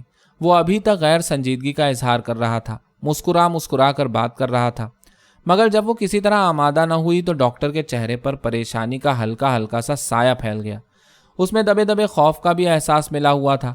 اب اصرار کرنا فضول تھا۔ اس نے سرنج کو خالی کر کے چرمی بیگ کے اندر رکھا اور نیاز سے کہنے لگا، معلوم ہوتا ہے یہ بہت گھبرا گئی ہیں، بھائی ان کو کچھ روز کی چھٹی ملنا چاہیے۔ اس کے بعد اس نے مریضہ سے مخاطب ہو کر کہا، لیجئے اب تو آپ خوش ہو جائیے۔ وہ گردن جھکائے خاموش بیٹھی رہی۔ ڈاکٹر زیادہ دیر وہاں نہ ٹھہرا اور کمرے کے باہر چلا گیا۔ نیاز بھی اس کے ہمراہ چلا گیا۔ دونوں خاموشی کے ساتھ دروازہ کھول کر باہر نکلے۔ گلی بھائیں بھائیں کر رہی تھی، ہر طرف گہرا سناٹا چھایا تھا، کڑاکے کا جاڑا پڑ رہا تھا۔ دونوں آہستہ آہستہ گلی میں چلنے لگے۔ ان کے قدموں کی آہٹ سنسان رات میں پراسرار معلوم ہو رہی تھی۔ گھر سے کچھ دور آگے بڑھ کر ڈاکٹر نے نیاز سے پوچھا، دیکھو پریشان ہونے کی کوئی بات نہیں، ایک خاص اسٹیج پر پہنچنے کے بعد مریض کا مزاج ایسا ہی ضدی اور چڑچڑا ہو جاتا ہے۔ نیاز کہنے لگا، مگر ڈاکٹر صاحب یہ تو اس نے بڑی خراب حرکت کی ہے۔ ڈاکٹر بولا، تم اس بات کا کچھ خیال نہ کرو، مریضہ کو کچھ وہم ہو گیا ہے۔ یہ عورتیں تو شک کی مزاج ہوتی ہیں اور اس شک کو تم ہی دور کر سکتے ہو۔ دیکھو زبردستی مت کرنا ورنہ معاملہ بگڑ جائے گا، کہیں اس کو کچھ شبہ تو نہیں ہو گیا۔ ڈاکٹر کے دل میں بھی یہی چور تھا مگر وہ اس کا اظہار نہیں کرنا چاہتا تھا۔ نیاز کی بات سن کر اس کے بدن میں خفیف سی لرزش ہوئی۔ آہستہ سے بولا، میرا خیال ہے کہ ایسی کوئی بات نہیں ہے۔ اس کی آواز میں دبی دبی تھرتھراہٹ تھی۔ نیاز کہنے لگا، پچھلے دنوں میں کوئٹہ گیا ہوا تھا، کہیں میری غیر موجودگی میں وہ کسی ڈاکٹر کے پاس نہ چلی گئی ہو؟ کیا ایسا ممکن ہے؟ یہ میں اس لیے کہہ رہا ہوں کہ انجیکشن لگوانے سے اس کئی مہینے کے عرصے میں اس نے پہلی بار انکار کیا ہے۔ مجھے تو کچھ ایسا ہی معلوم ہوتا ہے۔ ڈاکٹر نے کوئی جواب نہیں دیا، خاموشی کے ساتھ کچھ سوچتا رہا۔ دونوں آہستہ آہستہ گلی کے اندر چلتے رہے۔ کوہر کے دھندلکے میں لپٹے ہوئے وہ سنسان رات میں بھوتوں کی طرح نظر آ رہے تھے۔ ایک ہی سناٹے میں ڈاکٹر کی آواز ابھری، میرا خیال ہے کہ تم کو ایسی باتیں نہیں سوچنا چاہیے۔ جب تک کوئی بہت ہی ہوشیار ڈاکٹر نہ ہو اسے شبہ تک نہیں ہو سکتا۔ بہرحال تم اس بات کی نگہداشت رکھو کہ وہ اسپتال نہ جانے پائے اور نہ کسی ڈاکٹر سے مشورہ کرے۔ احتیاط کرنا ہر حال میں ضروری ہے۔ اس کے علاوہ اس نے نیاز کو کچھ اور ضروری ہدایات دیں اور آپس میں یہ طے ہوا کہ جب مریضہ انجیکشن لگوانے کے لیے آمادگی کا اظہار کرے تو نیاز ڈاکٹر کو بلوا لے۔ دونوں باتیں کرتے ہوئے گلی کے نکڑ پر آ گئے۔ سامنے سڑک پر ڈاکٹر کی کار کھڑی تھی۔ دونوں اس کے قریب پہنچ گئے۔ ڈاکٹر نے نیاز سے مصافحہ کیا اور کار کا دروازہ کھول کر اندر بیٹھ گیا۔ نیاز گلی کے اندر چلا گیا۔ وہ تھکے ہوئے قدموں سے آہستہ آہستہ چل رہا تھا۔ بیوی کی اس حرکت نے اس کو بہت پریشان کر دیا تھا۔ اس پریشانی میں خوف اور غصے کا امتزاج تھا۔ وہ جھنجھلایا ہوا سا گھر کے اندر داخل ہوا۔ بیوی ابھی تک جاگ رہی تھی۔ دونوں نے ایک دوسرے کو دیکھا مگر کوئی بات چیت نہ ہوئی۔ نیاز تھکا ہوا سا جا کر بستر پر لیٹ گیا۔ ذرا دیر تک وہ خاموش پڑا رہا مگر اس کو چین نہ آیا۔ اٹھ کر بیٹھ گیا اور بیوی سے کہنے لگا، آخر تم چاہتی کیا ہو؟ وہ آہستہ سے بولی، کیا؟ اس نے جان بوجھ کر تغافل برتا۔ اس بے نیازی پر نیاز کو اور تاؤ آیا۔ بگڑ کر بولا، تمہارا سر۔ وہ نرم لہجے میں کہنے لگی، تمہارا تو لڑنے کو دل چاہ رہا ہے، کئی روز سے تم پر اس کا بھوت سوار ہے۔ یہ کہہ کر اس نے شال سنبھالی اور تخت سے نیچے اترتے ہوئے بولی، مجھے تو نیند آ رہی ہے۔ اس نے زبردستی جمائی لینے کی کوشش کی اور تخت سے اتر کر کھڑی ہو گئی۔ وہ جانتی تھی کہ نیاز اس وقت غصے میں بھرا بیٹھا ہے، لہٰذا وہ اس سے الجھنا نہ چاہتی تھی۔ اس نے سوچا کہ اب اسی میں خیریت ہے کہ وہ بستر پر جا کر لیٹ جائے۔ نیاز لمحہ بھر تو اس کو گھورتا رہا، پھر بگڑ کر کہنے لگا، میں کہتا ہوں تم نے آج انجیکشن کیوں نہیں لگوایا؟ وہ بولی، مجھے انجیکشن لگوانے سے ہال ہوتا ہے اور میں جو اتنا پیسہ علاج پر برباد کر چکا ہوں، تو اب مت برباد کرو۔ نیاز زچ ہو کر بولا، انجیکشنوں کا پورا کورس تو تم کو لینا ہی پڑے گا، میں اس کی پیشگی رقم دے چکا ہوں۔ وہ تنک کر کہنے لگی، واہ یہ بھی اچھی رہی، چاہے میں ان کو لگوا کر مر ہی کیوں نہ جاؤں مگر تمہاری رقم وصول ہو جائے۔ میں کہتا ہوں کیوں اپنی جان کے پیچھے پڑی ہو؟ اس دفعہ نیاز کا لہجہ کسی قدر مدھم تھا۔ وہ بھررائی ہوئی آواز سے بولی، خدا کے لیے تم مجھ کو میرے حال پر چھوڑ دو، میں کوئی علاج ولاج نہیں کروں گی۔ خدا کی ذات میں بڑی قوت ہے، زندگی ہے تو یوں ہی اچھی ہو جاؤں گی۔ یہ کہتے کہتے اس کی آواز گلوگیر ہو گئی اور آنکھوں سے آنسو گرنے لگے۔ نیاز کو اس کی یہ حرکت سخت ناگوار گزری، جل کر بولا، عجیب الو کی پٹھی عورت سے سابقہ پڑا ہے۔ نیاز نے پہلی بار اس کو گالی دی تھی، اس کے آگ ہی تو لگ گئی۔ چٹک کر بولی، دیکھو زبان سنبھال کر بات کرو، مرنے والا مر گیا، وہ اپنی جگہ میں اپنی جگہ، کبھی گالی دینا تو درکنار، مجھ سے تو کر کے بھی بات نہیں کی۔ یہ سلطانہ کے باپ کا ذکر تھا اور اس کے ذکر سے نیاز ہمیشہ جھنجھلاتا تھا۔ اس وقت تو وہ یوں بھی جلا ہوا تھا، کہنے لگا، اسی سالے بھڑوے نے تمہارا مزاج خراب کیا ہے، مرے ہوئے کو گالی دیتے تم کو شرم نہیں آتی؟ نیاز زور سے چیخا، بس زبان بند کر، جتنا منع کرو اسی قدر حرامزادی سر پر چڑھے چلی جا رہی ہے تیری تو۔ اس نے ایک گندی سی گالی دی اور لپک کر اس کے قریب پہنچ گیا۔ اچھا تو اب تم مجھ پر ہاتھ بھی اٹھاؤ گے؟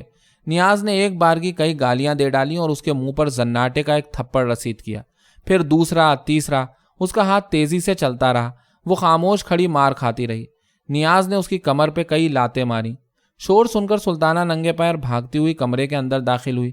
اس نے دیکھا ماں زمین پر اوندھے منہ پڑی تھی اور نیاز اس کے قریب کھڑا خچر کی طرح زور زور سے ہانپ رہا تھا۔ اس کی آنکھیں خوخار ہو رہی تھیں، منہ سے کف جاری تھا۔ سلطانہ نے اس سے کوئی بات نہیں کی، جلدی سے جا کر ماں کو فرش پر سے اٹھایا۔ اس کے بال خاک میں اٹے ہوئے تھے، چہرہ مردے کی طرح سفید ہو رہا تھا اور نچلے ہونٹ سے گاڑھا گاڑھا خون بہ رہا تھا۔ لیمپ کی میلی میلی زرد روشنی میں وہ بڑی ڈراؤنی نظر آ رہی تھی۔ نیاز نے اس کی جانب کوئی توجہ نہیں دی، کھونٹی سے کوٹ اتار کر پہنا، گلے میں مفلر لپیٹا اور تیز تیز قدموں سے چلتا ہوا کمرے کے باہر چلا گیا۔ سلطانہ نے اس کو جاتے ہوئے دیکھا مگر وہ اس سے کچھ کہہ نہ سکی۔ اس نے آنگن میں اس کے بھاری بھاری قدموں کی آہٹ سنی، پھر دروازہ کھلنے کی آواز آئی۔ وہ گھر سے باہر جا چکا تھا۔ سلطانہ نے ماں کو سنبھال کر بستر پر لٹا دیا۔ اس کی آنکھیں بند تھیں اور وہ رک رک کر سانسیں لے رہی تھی۔ اس کا جسم درخت کی ٹوٹی ہوئی شاخوں کی طرح جھول رہا تھا۔ وہ بے ہوش ہو گئی تھی۔ سلطانہ نے اس کی یہ حالت دیکھی تو گھبرا کر رونے لگی۔ ماں کئی منٹ تک بے ہوش پڑی رہی۔ سلطانہ اس کے قریب بیٹھی آہستہ آہستہ روتی رہی۔ آخر ماں نے آنکھیں کھول کر اس کو دیکھا اور بڑی نحیف آواز سے بولی، سلطانہ۔ سلطانہ نے جلدی جلدی دوپٹے کے آنچل سے آنسو پوچھے اور اس سے پوچھنے لگی، اب کیسی طبیعت ہے اماں؟ اس نے کوئی جواب نہ دیا اور بڑی گہری سانس بھری۔ پھر اس نے بڑے دکھ سے کہا، رو کیوں رہی ہے میری بچی؟ میری قسمت میں یوں ہی لکھا تھا۔ سلطانہ نے زبان سے ایک لفظ نہ نکالا، خاموشی کے ساتھ اس کے سینے پر سر رکھ کر پھوٹ پھوٹ کر رونے لگی۔ نیاز نے ساری رات دکان کے اندر جاگ کر گزاری۔ کڑاکے کا جاڑا پڑ رہا تھا، اس کے پاس اوڑھنے بچھانے کی کوئی چیز نہیں تھی۔ دکان میں ایک پرانا فوجی اوور کوٹ پڑا تھا جس کو اس نے ٹانگوں پر ڈال لیا، مگر جوں جوں رات ڈھلتی گئی سردی شدت اختیار کرتی گئی، اس کا حلیہ بے رنگ ہو گیا۔ تمام رات وہ بیٹھا بیوی کو گالیاں دیتا رہا اور سردی سے کپکپاتا رہا۔ دوسرے دن بھی وہ گھر نہیں گیا۔ تیسرے روز شام کے وقت انو دکان پر آیا۔ اس کو دیکھ کر نیاز نے دل میں ایک دبی دبی مسرت کو محسوس کیا۔ ان 3 دنوں میں اس کی جو اہمیت گھٹ گئی تھی اور جس کو سوچ سوچ کر اسے بیوی پر رہ رہ کے تاؤ آ رہا تھا، اب اس کا بول بالا ہو گیا تھا۔ اس نے بڑے روکھے پن سے پوچھا، کیسے آئے یہاں؟ انو خوفزدہ نظر آ رہا تھا۔ اس نے فوراً جواب دیا، اماں نے بلایا ہے۔ نیاز نے دل ہی دل میں کہا کہ اب حرام زادی کو پتہ چلا ہے، ابھی کیا ہے، چند روز بعد سالی خود بھاگی ہوئی آئے گی۔ کچھ یہی سوچ کر اس نے انو کو گھور کر دیکھا اور ناراضگی سے کہنے لگا، اپنی اماں سے کہہ دینا کہ اس گھر سے اب میرا کوئی تعلق نہیں رہا۔ انو نے اس کی بات کا کوئی جواب نہیں دیا اور سر جھکائے خاموش کھڑا رہا۔ اس کی آنکھوں میں خوف تھا اور چہرے پر گھبراہٹ کے آثار تھے۔ نیاز نے اس کو خاموش دیکھ کر زور سے ڈانٹا، ابے اب یہاں میرے سر پر کیوں کھڑا ہے؟ جا کے کہہ دینا اس حرام زادی سے کہ میں اب کبھی اس گھر پر پیشاب بھی نہیں پھیروں گا۔ لمحہ بھر کے لیے وہ رکا اور بڑے بے ہنگم طریقے پر چلایا، ابے اب جا رہا ہے یہاں سے یا کچھ لے کے جائے گا؟ وہ گالیاں دیتا ہوا انو پر جھپٹا اور وہ سہما ہوا سا چپ چاپ دکان سے باہر چلا گیا۔ انو کے جانے کے بعد وہ گردن اونچی کر کے بیٹھ گیا اور آہستہ آہستہ بڑبڑانے لگا۔ اسے یقین تھا کہ اب بیوی خود اس کو دکان پر منانے آئے گی۔ اسی خیال سے وہ دکان سے نکل کر کہیں گیا بھی نہیں اور بے چینی سے بیٹھا بیوی کے آنے کا انتظار کرتا رہا۔ رات دبے دبے قدموں سے آ کر کوچہ و بازار پر چھا گئی۔ اندھیرا گہرا ہو گیا۔ جب ایک پہر رات گزر گئی اور راستوں پر سناٹا چھا گیا تو اس کا انتظار اور شدید ہو گیا، مگر اس کی بیوی تو وہاں آئی نہیں۔ البتہ ڈاکٹر موٹو کا کمپاؤنڈر آ گیا۔ ڈاکٹر نے اس کو بلوایا تھا۔ نیاز کی طبیعت پریشان تھی، لہٰذا اس نے کمپاؤنڈر کو ٹالنا چاہا۔ وہ کہنے لگا، ڈاکٹر صاحب نے کہا ہے کہ ان کو اپنے ساتھ لانا، بڑا ارجنٹ کام ہے۔ نیاز نے زیادہ ہیل حجت کرنا مناسب نہ سمجھا اور خاموشی کے ساتھ اس کے ہمراہ چلا گیا۔ ڈاکٹر اس وقت مطب کے اندر تنہا بیٹھا تھا۔ اس کے وہاں پہنچتے ہی وہ اٹھ کر کنسلٹیشن روم میں چلا گیا اور نیاز کو اپنے ساتھ آنے کا اشارہ کیا۔ یہ ایک مختصر سا تنگ و تاریک کمرہ تھا۔ اس کی چھت بہت نیچی تھی اور ایک دھندلا سا بلب روشن تھا۔ پھیکی پھیکی روشنی کے عکس میں وہ دونوں بڑے پراسرار نظر آ رہے تھے۔ ڈاکٹر ذرا دیر خاموش رہنے کے بعد اس سے کہنے لگا، میں کئی روز سے تمہارا انتظار کر رہا تھا۔ نیاز نے جھجکتے ہوئے جواب دیا۔ وہ رضامند نہیں ہوتی۔ ڈاکٹر کا چوڑا چکلا چہرہ لمحہ بھر کے لیے پریشان ہو گیا۔ یہ تو تم نے بہت بری خبر سنائی۔ بھائی کسی طرح اس کو مناؤ۔ وہ کسی طرح مانتی ہی نہیں۔ اسی بات پر میرا اس سے جھگڑا ہو گیا۔ میں تو 3 روز سے گھر بھی نہیں گیا۔ ڈاکٹر اور پریشان ہو گیا۔ اس نے کسی قدر ناراض ہو کر کہا، میں نے تم کو منع بھی کیا تھا مگر پھر بھی تم باز نہ آئے۔ یہ تو تم نے بڑی غیر دانشمندی کا ثبوت دیا۔ ڈاکٹر صاحب آپ اس کو نہیں جانتے، وہ بڑی ضدی عورت ہے۔ اس طرح تو کام نہیں چلے گا۔ تم کسی نہ کسی طرح اس کو منانے کی کوشش کرو۔ یہ بہت قیمتی وقت ہے، اس کو ضائع نہیں ہونا چاہیے۔ ڈاکٹر نے رک رک کر نیاز کو نظر بھر کر دیکھا جو سر جھکائے خاموش بیٹھا تھا۔ ڈاکٹر کہنے لگا، تم ابھی گھر جاؤ اور پری کو شیشے میں اتارنے کی کوشش کرو۔ اس کا لہجہ ایک بارگی بے تکلفانہ ہو گیا۔ تم بھی کیسے مرد ہو؟ اما ایک عورت تمہارے قابو میں نہیں آتی۔ نیاز روٹھے ہوئے بچے کی طرح منہ پھلا کر بولا، لیکن ڈاکٹر صاحب میں اب اس کے پاس جاؤں گا نہیں۔ ڈاکٹر نے بگڑ کر کہا، نہ جاؤ بھائی، میری 1000 کی تیسری قسط دے دو اور جا کر موج کرو۔ دیکھیے ڈاکٹر صاحب بات یہ ہے۔ ڈاکٹر نے اس کو کچھ کہنے کا موقع نہیں دیا۔ اس کی بات کاٹ کر بولا، بات سے کام نہیں چلے گا۔ انجیکشن زبردستی نہیں لگایا جا سکتا۔ اس کے لیے تو مریضہ کو رضامند کرنا ہی پڑے گا۔ اگر تم یہ نہیں کر سکتے تو علاج بند کر دو، اور اگر کہیں تم اس خیال میں ہو کہ اتنے ہی انجیکشنوں سے اس کا کام تمام ہو جائے گا تو یہ تمہارا مغالطہ ہے۔ اس میں زبردست قوت مدافعت ہے۔ کوئی اور عورت ہوتی تو اب تک قبرستان میں 1 عدد قبر الاٹ کرا چکی ہوتی۔ نیاز کے لیے اب انکار کرنے کی گنجائش نہیں تھی۔ مجبوراً اس کو کہنا پڑا، اچھی بات ہے، جیسا آپ کہہ رہے ہیں وہی کروں گا، مگر اب آپ یہ جھنجٹ جلد ہی صاف کر دیجئے۔ ڈاکٹر کی آنکھوں میں مجرمانہ چمک ابھر آئی۔ مسکرا کر بولا، یہ تم مجھ پر چھوڑ دو۔ جاڑا ختم ہونے سے پہلے میں اس کو ٹھکانے لگا دوں گا۔ اس کی آنکھوں کی چمک اور خونخوار ہو گئی۔ جھکی ہوئی چھت والے اس تنگ و تاریک کمرے میں جہاں ہر طرف دھندلی پرچھائیاں نظر آ رہی تھیں، ڈاکٹر خیرات علی المعروف بموٹو اپنے تن و من جسم کے ساتھ ارنا بھینسے کی طرح ڈکراتا نظر آ رہا تھا۔ نیاز ڈاکٹر کے مطب سے نکل کر سیدھا گھر پہنچا۔ بیوی ابھی تک جاگ رہی تھی مگر دونوں میں کوئی بات چیت نہیں ہوئی۔ نیاز چپ چاپ جا کر تھکا ہوا سا بستر پر بیٹھ گیا اور خاموشی کے ساتھ یہ سوچنے لگا کہ بیوی سے کس طرح بات کرے۔ وہ بے نیازی سے نظریں نیچے کیے ہوئے خاموش بیٹھی تھی۔ لیمپ کی پیلی پیلی روشنی میں اس کے چہرے کا نصف حصہ نظر آ رہا تھا، جس کی زردی سے اس کے چہرے پر ایک روغنی چمک جھلک رہی تھی۔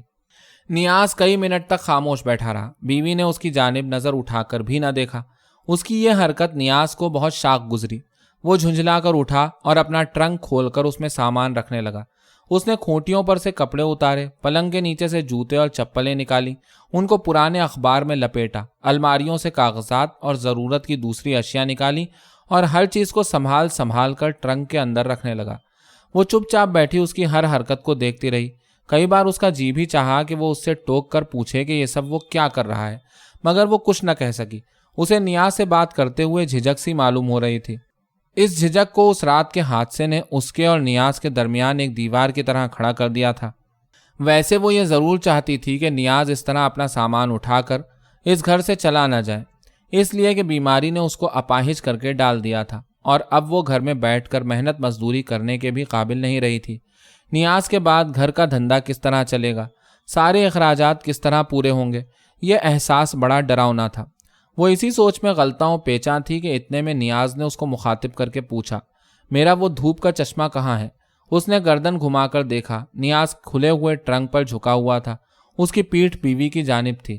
وہ اس کی بات سن کر بولی، یہ اس وقت دھوپ کے چشمے کی کون سی ضرورت پڑ گئی؟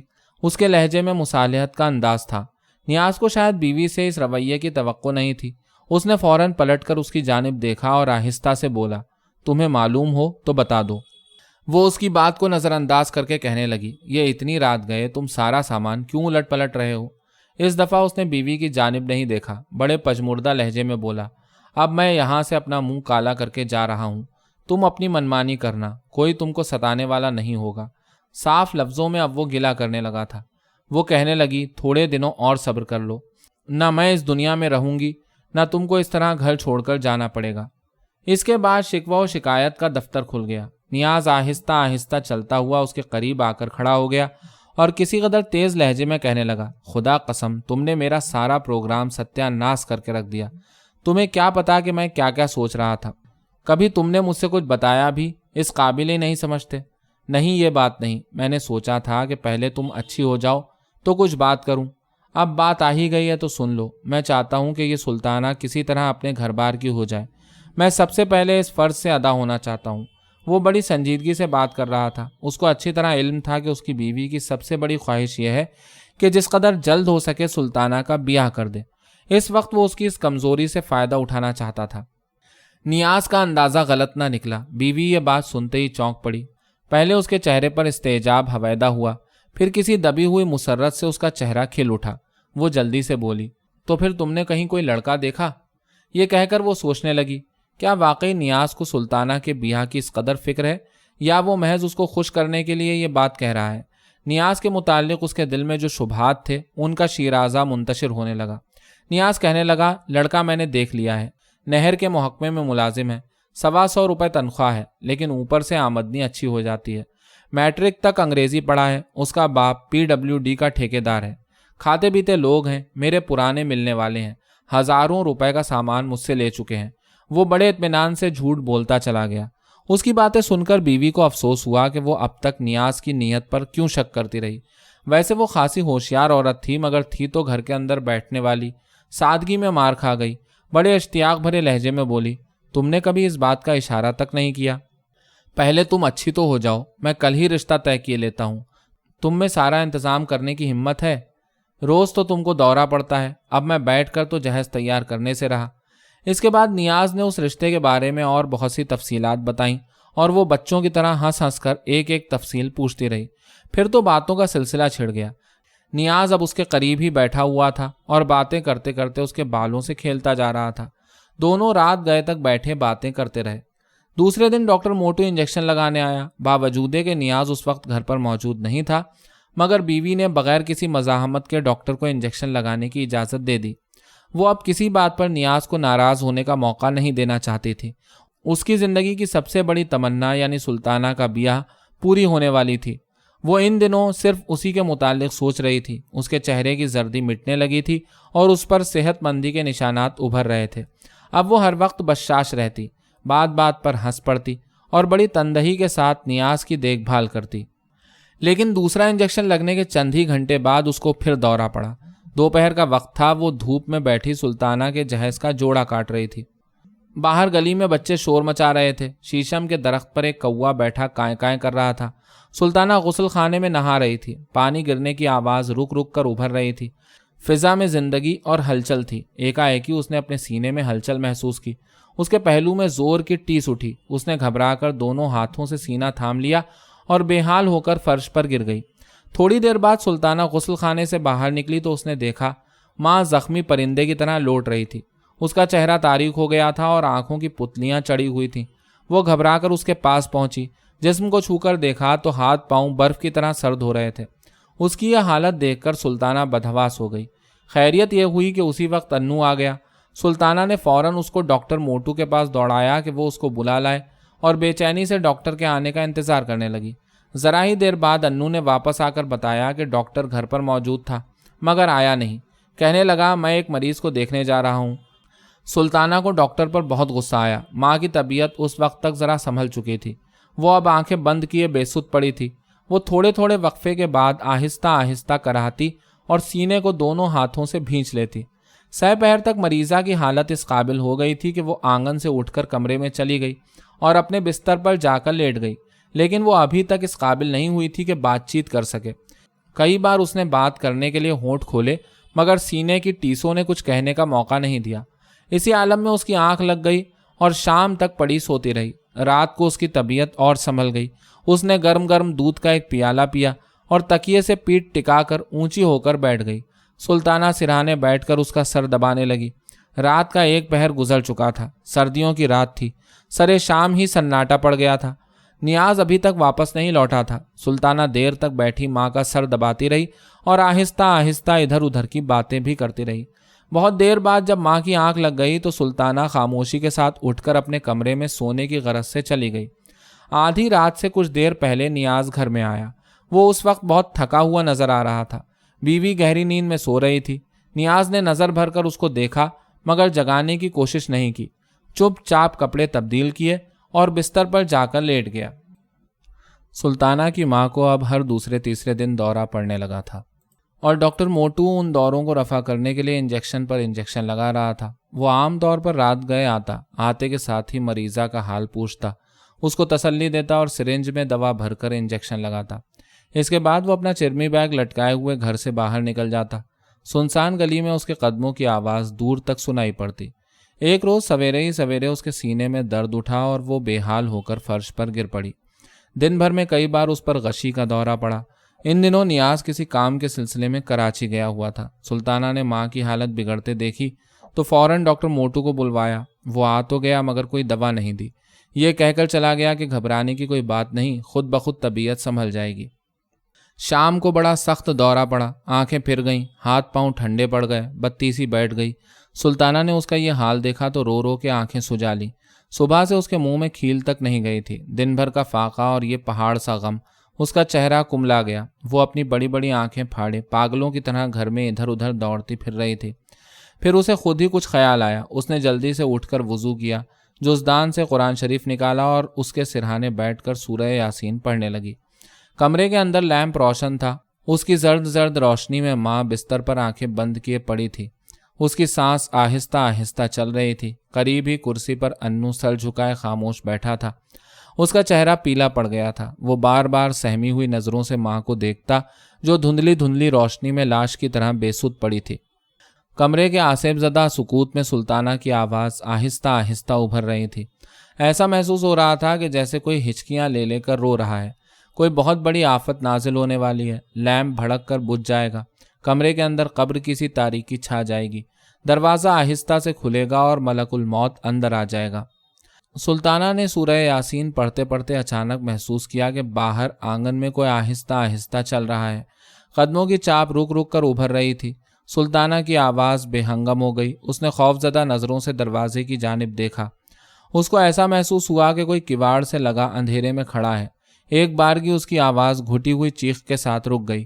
کمرے کے اندر ہولناک خاموشی چھا گئی۔ انو خوفزدہ ہو کر سلطانہ کو گھورنے لگا جو سہمی ہوئی پتھر کے مجسمے کی طرح خاموش بیٹھی تھی۔ اسی وقت ماں نے کروٹ بدلی، پلنگ آہستہ سے چرچرایا اور اس کے ساتھ ہی ماں کی نحیف آواز ابھری، سلطانہ۔ سلطانہ نے جلدی سے گردن گھما کر ماں کی جانب دیکھا۔ وہ آنکھیں کھولے دیوار کو تک رہی تھی۔ سلطانہ فوراً تخت پر سے اتر کر ماں کے پاس آ گئی اور سرہانے بیٹھ کر اس کا سر دبانے لگی۔ رات کے 8 بجے تک ماں کی طبیعت خاصی سنبھل گئی۔ وہ اب آہستہ آہستہ بول رہی تھی۔ سلطانہ اس کے قریب ہی بیٹھی تھی۔ اس کے چہرے پر سے افسردگی مٹ چکی تھی۔ اب وہ کسی قدر بشاش نظر آ رہی تھی۔ ماں نے باتیں کرتے کرتے ایک بار سلطانہ کو گہری نظروں سے دیکھا اور لمحہ بھر تک بغور اس کو دیکھتی رہی۔ پھر اس نے ایک گہری سانس بھری اور انو سے کہنے لگی، بیٹا ذرا جا کر آپا کنیز کو تو بلا لا۔ کہنا اماں نے بلایا ہے، بہت ضروری کام ہے، اپنے ساتھ ہی ان کو لے کر آنا۔ انو ایک سعادت مند بچے کی طرح اٹھ کر کمرے سے باہر چلا گیا۔ سلطانہ سوچنے لگی کہ یہ اس وقت اماں نے خالہ کنیز کو کیوں بلایا ہے۔ وہ ہمیشہ ان کے نام سے چڑھتی تھیں، ایک ایک ہی ان پر اتنی مہربان کیوں ہو گئیں۔ تھوڑی دیر بعد انو ادھیڑ عمر کی ایک عورت کے ساتھ کمرے کے اندر داخل ہوا۔ اس کا جسم بھدا تھا اور داہنے گال پر ایک سیاہ مسا تھا جو بھنورے کی طرح چہرے پر بیٹھا ہوا معلوم ہوتا تھا۔ اس کا دہانہ چوڑا تھا اور کلے میں پان کی گلوری دبی ہوئی تھی۔ کمرے میں داخل ہوتے ہی اس نے سلطانہ کی ماں کو نظر بھر کر دیکھا اور کہنے لگی، اب کیسی طبیعت ہے؟ سلطانہ کی ماں نے جواب دیا، بس اچھی ہی ہے، زندگی کے دن کاٹ رہی ہوں۔ وہ جھٹ بولی، ہے کیا اول فول بکے جا رہی ہو؟ نہ وقت دیکھتی ہو نہ گھڑی، جو منہ میں آیا بھڑ سے کہہ دیا، دشمنوں کے منہ میں خاک۔ تم کیوں زندگی کے دن کاٹنے لگی؟ اللہ میاں تم کو اپنے بچوں کے سہرے کی بہار دیکھنا نصیب کرے۔ اے بیماری ہی تو ہے، کون نہیں بیمار پڑتا، اچھی ہو جاؤ گی، دل کیوں چھوٹا کرتی ہو؟ وہ روانی سے بولتی چلی گئی، بڑی تیز عورت تھی۔